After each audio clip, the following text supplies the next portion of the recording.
Hey YouTube, this is Zane. Just wanted to post another video tonight before it gets too late. Um, Tonight's video is going to be about ACT math prep once again. Tonight we're going to do a video about exponents. So without further ado, let's go ahead and get the screen sharing tool up.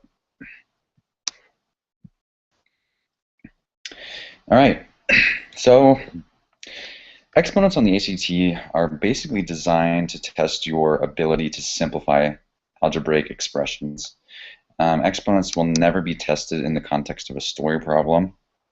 Mostly they'll just be tested with variables as exponents, with actual variables as the bases of exponents. So it'd probably be a good thing to start out with the definition of these terms, what the base of an exponent is, what the actual exponent is. So right now I'm going to draw an exponential equation. So let's say it's 2 to the x. Okay, so vocabulary real fast. This number, the big number, is what's known as the base of the exponent. And this number is what's known as the actual exponent. Now we can also have other things in front of here, like let's say we put a y in front of here. This is what's called a coefficient. Now just be really careful because the exponent only applies to the base to which it's being raised. So the y will not be raised to the x power in this case. Y will just be times by whatever 2 to the x power is. Okay, just wanted to clear that up. Let's go ahead and talk about the different rules that apply. So let's make a list right here. So rules of exponents, there are a couple cases we're going to talk about where we can simplify exponents. The first is where we can add exponents together. Okay, so the way this works, let's say I have an equation that looks something like this. X to the second power times x to the third power. Now this rule states that whenever you have the same base in two exponents that are being multiplied by each other, you are allowed to add their exponents up. So in other words, x squared times x cubed is equal to x to the 2 plus 3, or more simply, x to the fifth. Now remember, you can only do this when you're timesing exponents together that have the same base. A lot of people are tempted to add exponents when you have them being added together, but that does not work. Notice when you add, let's say we were talking about 2 squared plus 2 to the third power. Well, 2 squared is 4, plus 2 to the third, which is 8, so 4 plus 8 is 12. 12 is not equal 2 to the fifth power. So only when you have the same bases and when they're being multiplied by each other. Let's talk about when you can subtract the exponents. Okay, so in this case, we're going to be dealing with a division problem. So let's say that we have x to the third over x squared. Now notice, this is just equal to saying x times x in your numerator all over x times x in your denominator. So if you're familiar with how fractions work, whenever you have something common in the numerator and denominator, you can cancel both of them out. So notice here we have two x's that will cancel out. Here we have another that will cancel out, leaving us just with x on the top, or x to the first.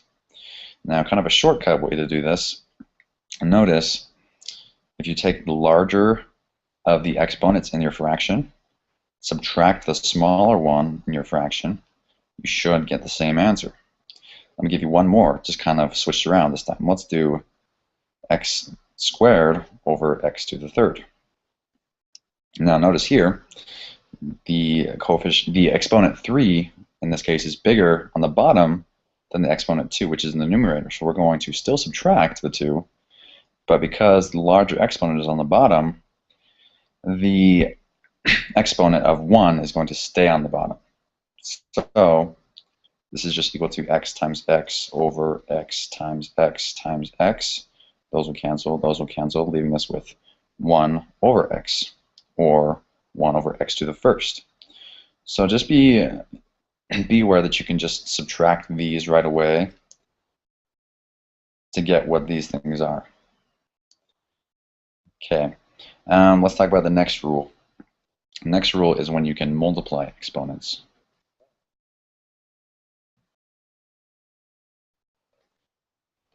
Okay, so in this case, we're going to deal with, let me just divide these real fast. Oh, kind of keep these separated. Okay, so whenever we're multiplying exponents, we're dealing with exponents that are raised to exponents, if that makes sense. I'll show you an example. Let's say we have x squared all raised to the fourth power. Now, a lot of students on the ACT might be tempted to think, well, this is just like a problem we had up here with, or where we added exponents. That's not the case. In this case, we're raising this whole thing to the fourth power. In this case, we were timesing powers together. So in this case, we can just multiply the exponents whenever one is being raised to the other. So this is just equal to x times the 2 times 4, or more simply, x to the 8th. Okay, so those are the basic rules of simplifying exponents. Realize that they can kind of trick you with all three of these rules by throwing variables into exponents. So let's say with the first rule, instead of having a variable as our base, let's have a variable as our exponent. So let's say I gave you the problem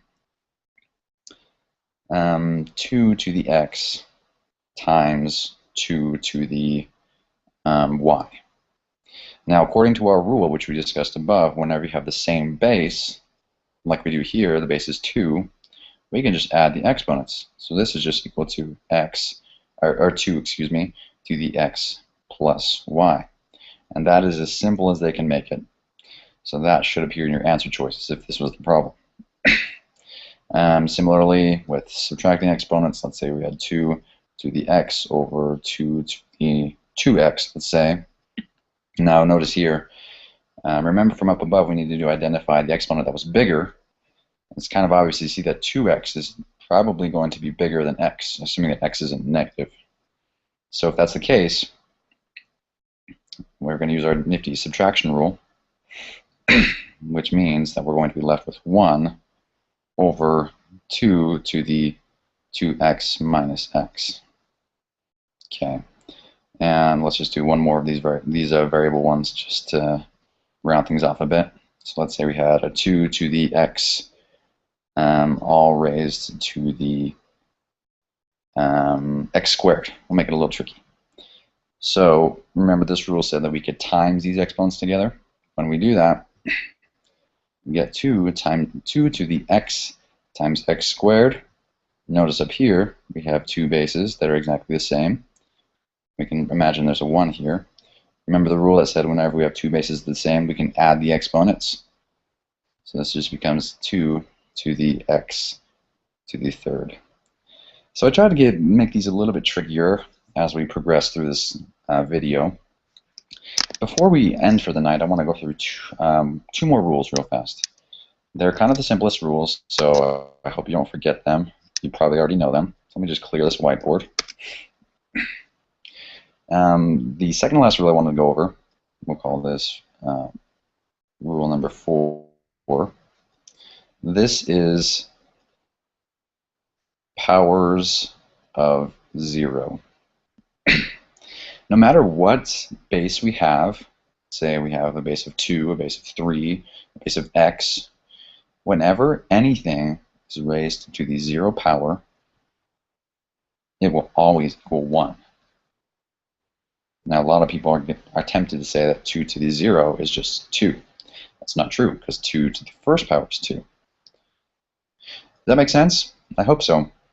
And just remember, whenever you see a 0 in the exponent, it's always going to be 1.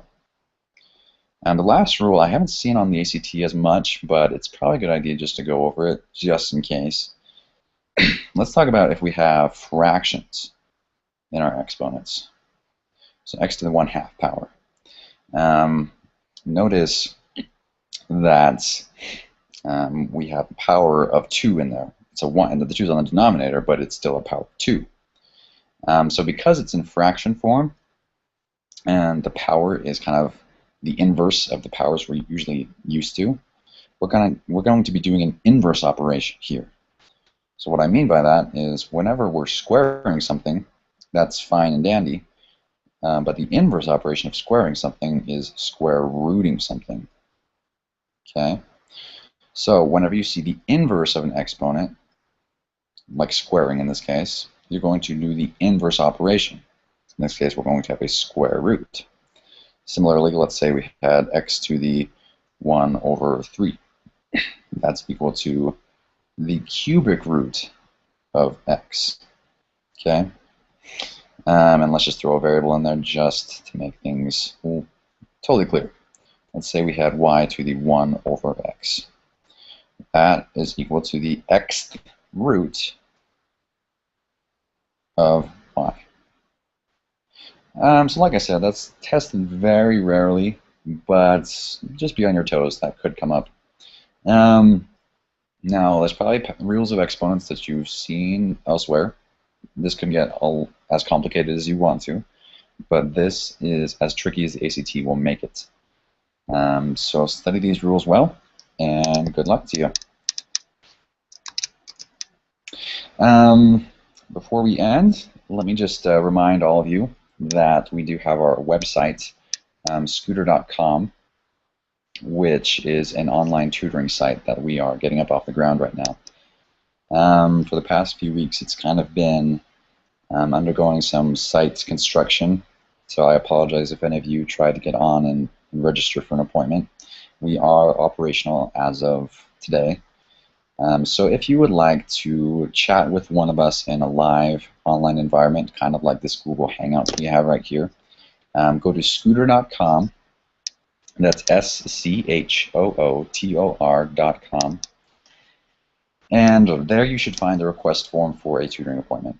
Now, our focus this summer is kind of on ACT prep because a lot of you don't really have like a math class or science class you're taking. Most of you are just focused on test prep, I assume. But just realize there are other subjects available in case you want to try us out. So once again, this is Zane. Thanks for watching. We'll hope you catch our next video.